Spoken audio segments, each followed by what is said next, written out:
So the first part, the description of the problem, the impacts of climate change on resource tenure. I think each one of us knows that there's a litany of woes that the world is facing. We're very concerned about erratic rainfall, receding glaciers, melting ice caps, water shortages, population growth, biodiversity loss, coastal flooding, rising sea levels, shifting rainfall patterns. The litany of woes seems to be inordinately complex, inordinately sad. But to make the story more complicated, what are the impacts of these environmental variables on land tenure and property rights regimes? What is the story of this unfolding interface? This is a story that's complex, a story that is not yet told, and we are all on a pioneering adventure today, exploring these complex interfaces. But before we launch into this story, let's remember some key issues. First of all, we need to make sure that we define our terms very carefully. What do we mean by the impacts of climate change on property rights regimes?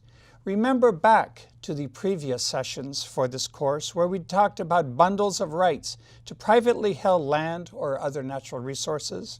We've talked about rights to publicly held land or other natural resources. Don't forget these definitions, and please be careful in the use of these terms. We're going to be looking during this session on the impacts of climate change on a bundle of rights to resources. We're going to be looking at how climate change is impacting property rights arrangements around water, browsing and grazing lands, collection of secondary tree crop products. We're going to be looking at how climate change and tenure is in fact impacting a bundle of interconnected rights for particular places around the world. So let's remember what a bundle of rights are. It's the right to use, the right to manage, the right to transfer, and the right to own natural resources. And we're looking at how tenure systems are changing in the face of climate change.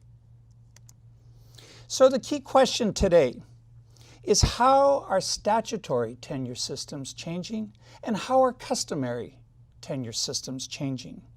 From previous readings and discussions in this course, I'm sure you have all discussed in great depth how colonial state policy around statutory tenure systems has evolved over time through the present. But similarly, customary tenure systems change, and you have discussed that as well. There has been an evolution of indigenous peoples' rights to natural resources. Customary systems are not static. They change, they evolve. You have also seen how there's an interface between these two tenure systems that leads to what I call a mosaic of tenure arrangements for particular places and particular times, and unique to the moment. It's this complex interface between customary and statutory that we're looking at today, and how climate change is changing very rapidly these mosaics. So how do we tackle this very difficult question? I'd like to give some advice from my learning, from my struggling of how to understand these issues. I find it very helpful to, first of all, identify the spatial location of vulnerabilities. And I'd like to use the maps that one can often find on the internet, such as this very nice one by the Population Action International, that seeks to identify areas of high vulnerability. And there's many maps like this. You can find them on the internet very easily.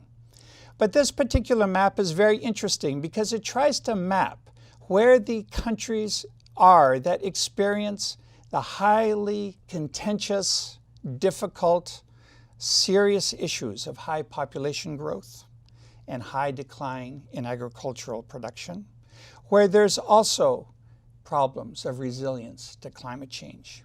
And where are these places in the world? They're primarily in Africa, in the red zones of Nigeria, of Benin, of Ghana.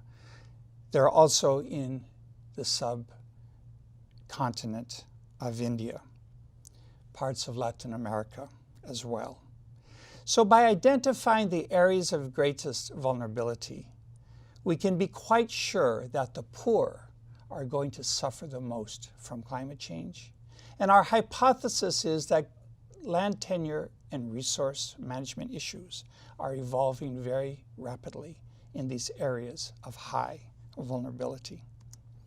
Let's take another example of a vulnerability index map. This one, put out by Maplecroft, is one that's used very widely in this field of study around climate change. The Climate Vulnerability Index identifies countries like Haiti, Bangladesh, Zimbabwe, Sierra Leone, Madagascar, and others that are extremely vulnerable to climate change for a number of variables and for a number of reasons. So from my perspective, it's very important to focus on what is happening in the tenure relations in these countries, because these countries are the ones that are and will suffer the most from climate change in the decades to come. So let's take an example of how vulnerability is unfolding at this time in various parts of the world, but around the issue of sea level projections. This is one of the cases that probably attracts the most attention from the general public and from each one of us. We know that the sea levels are rising, and rising much faster than was ever predicted. And why is that? It comes from a very simple physical reality. When water warms, it expands. When the global climate warms up, the oceans, of course, warm up. What happens when warming oceans occur? They begin to flood out coastal areas. And where does most of the world live? It's along the coasts of the world. It's around the United States. It's around Latin America, Asia, Africa. So looking at this graph is very frightening, because already global warming is having an impact on sea level rises. We see this through already flooding of lowland areas. We see this through storm surges, especially occurring during hurricanes and cyclones and typhoons. We see seawater intrusions throughout the world's coastal areas, and we don't need to search far. Look at the impact of Hurricane Katrina and the devastation that it played in the American coastal South. Look at the impact of Hurricane Sandy on the coastlines and the urban environments of New York City. Sea level projections are unfolding. They're a reality, and tenure situations are changing as a result.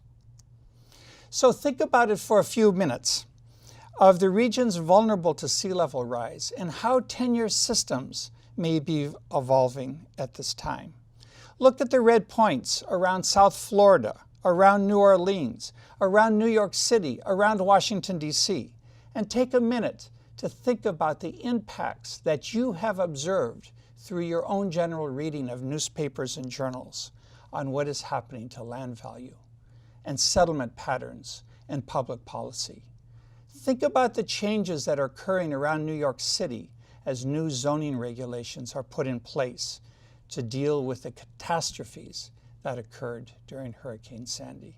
Think about what's happening to land values in North Carolina on the Outer Banks, where multi-million-dollar homes are now resting on land that is nearly worthless from the perspective of insurance companies. But let's focus on a very vulnerable country like Bangladesh. Bangladesh is a case of a very low-lying country, very densely populated, 150 million people who live in highly vulnerable areas.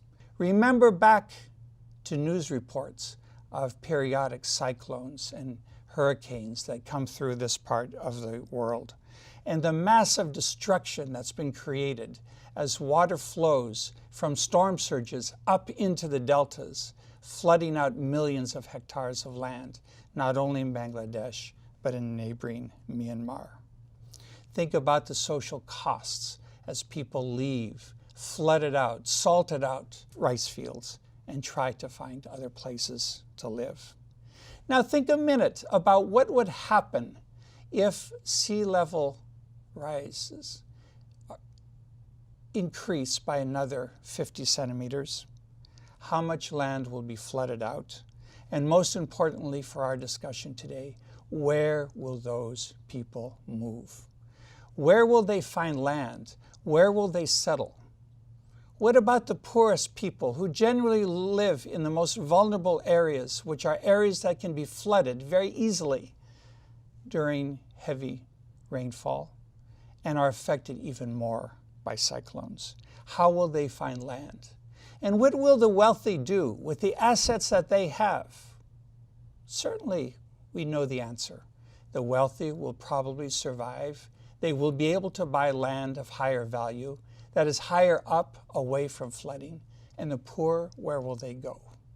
They do not have many options. So the story of low-lying countries like Bangladesh and what is unfolding as we speak is a horrifying example of what may unfold in the decades to come. And the land tenure consequences of where people will settle, the land tenure consequences of changing markets for land are becoming apparent in low-lying countries of Bangladesh. And these are countries we ought to be studying very closely. But I'd like to move to an area of the world that I know very well, the Sahelian region of West Africa, and the country of Mali, Burkina Faso, Niger, and Chad, where I've worked over the years. And one of the issues that has interested me is the impact of climate change that I'm seeing right now, in which rainfall patterns are becoming more erratic, in which rainfall is declining over the years. I've seen it in my life. And what is happening to the landscape?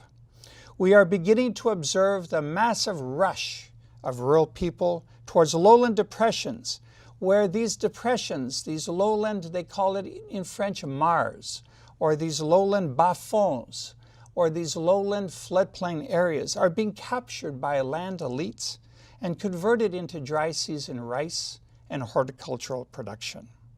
Irrigated rice is expanding very rapidly in many parts of West Africa and certainly along the major river courses.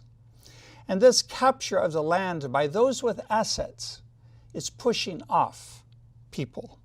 The gender implications are great.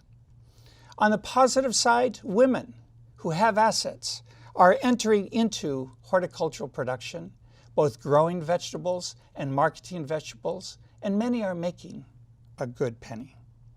However, others, those who do not have financial assets, who cannot capture the land in these lowland depressions, are not able to manage their own lands. These people are becoming laborers for the wealthy, and often women who are the most asset poor are becoming day laborers in the rice and horticultural value chain. There's other vulnerable peoples in the West African Sahel, and the one that is dearest to me are the pastoralist transhumance populations who once herded their cattle, goats and sheep, throughout West Africa, following the rainfall patterns of the rainy season. Those pastoralist populations had long determined transhumance pathways where they could graze their cattle year by year, moving and following the seasonal flow of rainfall. These populations relied on lowland depressions and floodplains and swamps. Those places have been converted to rice production, to horticultural production. Those pastoralists can no longer find those pastures. They're the ones who are suffering, who are vulnerable, and in many cases who are fighting back the violence that we see unfolding in Mali, in Niger, in Chad, in northern Nigeria, can be in part ascribed to a struggle to assert rights over resources that are being lost as we speak. We're also seeing very profound changes in tree tenure, And I've seen this in my life and in my study area of northern Senegal, where I did my doctoral dissertation work. When I was there 30 years ago, the commons were very much in evidence. Trees had few property rights. But today in many parts of the Sahel, trees that used to be open access trees are now encountering very highly articulated property rights regimes. Trees like the karité that produces shea butter are now privately owned. Open access resources have now become closed. Private property regimes around trees of high economic value in a changing climate have been emerging. In a country dear to me, Madagascar, where I used to live along the Fandrina-Vundruzu forest corridor, climate change is having an impact. In Madagascar, we're seeing that over the past 50 years, the temperature isohet has moved up the mountain slopes by 10 meters. That is, 50 years ago, it was much cooler, lower down in the valleys. Today, that situation is no longer there. In the shifting cultivation systems of Madagascar, this has enormous implications. Farmers who used to farm in the lowlands and would be stopped because farming was too cold higher up the mountain have now changed their farming patterns.